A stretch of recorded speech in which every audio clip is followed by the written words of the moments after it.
예수님께서 지금 제자 공동체를 만드셨다라는 것이죠. 이 세상의 눈으로 봤을 때는요, 도저히 상종할 수 없는 사람들을 예수님이 지금 모아놓고서 한 공동체에 삼으셨다는 겁니다. 그렇기 때문에 이 예수님의 제자 공동체는 사람의 결심으로 시작되지 않았다라는 것을 우리가 알아야 합니다.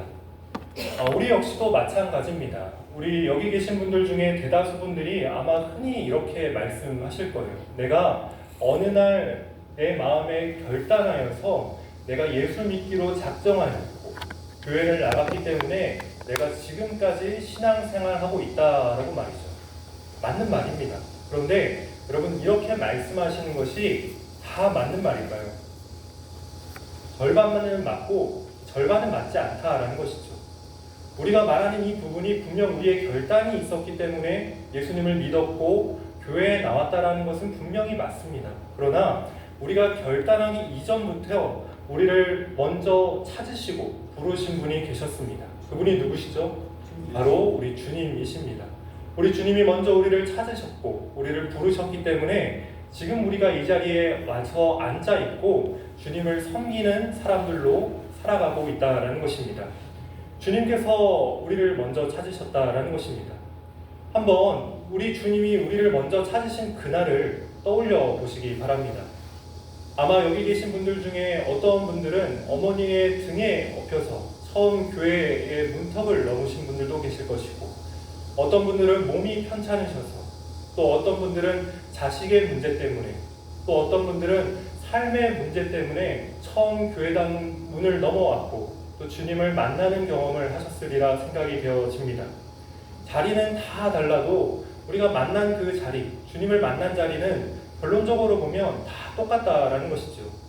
그 자리에 먼저 주님께서 우리를 찾아와 앉아 계셨고 우리를 만져주시면서 우리를 위로해 주셨다라는 겁니다. 그때 먼저 와서 우리를 찾으셨던 주님이 중요한 사실인데 여전히 지금도 우리와 함께 계신다라는 것입니다. 부르심에는요, 여러분, 은퇴가 없습니다. 직분에서는 물러날 수 있죠. 맡은 일이 내게서 떠나갈 수 있습니다. 그러나 주님께서 부르신 내 이름, 주님께서 부르신 내 존재만큼은 영원히 지워지지 않고 영원히 떠나가지 않습니다. 이것이 주님께서 우리에게 허락해 주신 놀라운 사랑인 줄로 믿습니다. 그것이 주님께서 나에게 하신 일이시기 때문에 우리가 이 사실을 잊고 살아가지 않기를 바랍니다. 또한 이게 누구에게도 물려주지 못하는 일이고 또 잊혀지지 않는 일이기 때문에 이게 지워지지 않는다는 거예요. 주님께서 70인의 제자들을 파송한 이후에 그들이 주님께로 다시 돌아왔을 때의 사건을 한번 기억해 보시기 바랍니다. 그들이 파송을 받은 이후에 주님께 돌아왔을 때 무슨 고백을 하나요?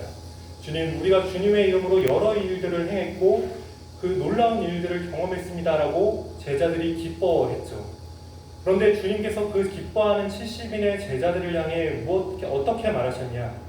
너희가 이러한 일들을 행한 걸로 인하여서 기뻐하지 말고 너희의 이름이 하늘의 명부에 기록된 것으로 인하여서 기뻐하라라고 그렇게 말씀을 주셨습니다. 교회의 직분자 명단에요, 언젠가는 우리의 이름이 다 지워집니다. 은퇴하고 나면 원로가 되고 은퇴가 되면서 점점 우리의 이름이 지워지게 돼요. 그런데 중요한 사실은요, 우리가 이 땅에서 주님을 위해서 헌신한 많은 일들이 이 땅에서는 점점 사라지는 것 같아 보일지라도 하늘의 명부에는 영원히 기록되어 있고 우리 주님께서는 그 하신 모든 일들을 잊지 않으시고 기억하신다라는 사실입니다. 하늘의 명부에는 우리의 모든 것들이 지워지지 않는다라는 거예요. 그러니까요, 여러분, 몸의 기력이 점점 쇠하여지고 이제는 아무도 나를 찾아주지 않는 것 같은 느낌이 든다 하실지라도 결코 실망하실 이유가 없으시다라는 거예요. 왜냐하면 주님이 우리를 찾으셨고 여전히 우리와 함께 하고 계시기 때문입니다. 다음으로 주님께서 우리를 종이 아니라 친구로 부르셨다라는 사실입니다. 13절부터 15절 말씀이 이것에 대해서 자세히 설명하고 있는데 먼저 13절 말씀을 우리가 보겠습니다. 13절 말씀은 이렇게 증거합니다. 사람이 친구를 위하여 자기 목숨을 버리면 이보다 더 큰 사랑이 없다라고 말이죠. 사랑에도 여러 종류의 사랑이 있습니다. 여러 층위가 있다라는 거예요. 내가 시간을 내어주는 사랑이 있고 가진 것을 내어주는 사랑이 있습니다. 그러나 여러 사랑의 모습 중에서 가장 제일은 역시나 나의 모든 것을 내어주는 사랑입니다. 바로 이러한 사랑을 주님께서 우리에게 먼저 보여주셨죠. 목숨까지도 내어주시는 그런 사랑으로서 우리에게 다가와 주셨습니다. 말씀을 보면 이런 주님의 모습을 버리다라고 그렇게 표현하고 있습니다. 이 버렸다, 주님께서 목숨을 버리셨다라는 이 표현은 주님께서 억지로 자신의 목숨, 자신의 모든 것을 내어놓았다라는 그런 표현이 아닙니다. 주님께서 스스로 원하셔서 내가 가진 모든 것을 우리를 위하여서 내어놓으셨다라는 그런 표현이에요. 주님이 자신을 위해서 그리고 우리를 위해서 손수 모든 것을 내어놓으셨다라는 겁니다. 그런데 이 말씀을 읽는 가운데에 당장 이 주님의 사랑을 받았던 제자들이 어떠한 사람이었는지를 한번 생각해 보시기 바랍니다. 다음날 주님은 이제 십자가에 잡혀 달리시는 일을 경험하게 됩니다. 그런데 제자들은 불과 몇 시간이 지나지 않아서 이러한 놀라운 말씀을 들었음에도 불구하고 주님을 배반하는 그런 선택을 하게 됩니다. 주님의 수제자였던 베드로는 어떤 선택을 하죠? 수탉이 울기 전에 주님을 3번 부인하는 실수를 범하고 맙니다. 가룟 유다는 주님을 은전 30전에 팔아넘기는 그런 못된 선택을 하게 되죠. 다 뿔뿔이 흩어지면서 이 주님의 사랑을 배신하는 그런 안타까운 선택을 내리는 이 제자들의 모습이었다라는 겁니다. 그런데 주님께서는 이런 모습을, 이러한 제자들이 안타까운 선택을 하실 것을 다 알고 계셨음에도 불구하고 이들을 위해서 기꺼이 목숨을 다 내버리시고 끝내는 십자가에서 피 한 방울도 안 남기시고 모든 것을 내어주시는 그런 놀라운 사랑을 보여주십니다. 이런 놀라운 사랑이 제자들에게도 임했고 오늘 우리에게도 동일하게 임한다라는 것이죠.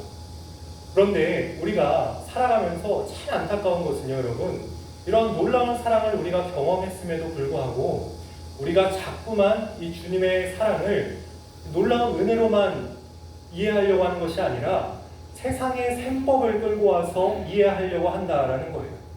내가 주님 앞에서 얼마나 더 헌신해야지, 내가 주님 앞에서 얼마나 더 기도해야지, 내가 주님 앞에서 얼마나 더 노력해야지 주님께서 나를 더욱더 이뻐해 주시고 나를 더 챙겨주시고 나를 바라봐 주실 거라는 그런 생각을 갖고 우리가 신앙생활을 한다라는 것이죠. 더욱이 이어지는 14절 말씀을 들으면 이러한 생각이 더욱 굳어질 수밖에 없습니다. 왜냐하면 14절 말씀에서 이렇게 증거하기 때문이에요. 너희는 내가 명하는 대로 행하면 곧 나의 친구라 라고 말이죠. 명하는 대로 행하면, 그러니까 주님께서 말씀하신 거에 다 순종해야만, 조건을 지켜야만 내가 친구가 될 수 있다는 것처럼 들립니다. 그렇기 때문에 우리가 오해할 수 있다는 것이죠. 그러나 이어지는 다음 말씀을 보시기 바랍니다. 다음 말씀을 보시면 주님께서 바로 이렇게 선언하셔요. 너희를 친구라 하였다라고 말이죠. 이미 우리를 친구로 부르고 계신다라는 겁니다. 우리가 잘났던 못났던, 우리가 주님 앞에서 무엇을 더 하든 덜 못하든 간에 주님께서는 그와 상관없이 이미 우리를 친구로 부르고 계시고 우리를 소중히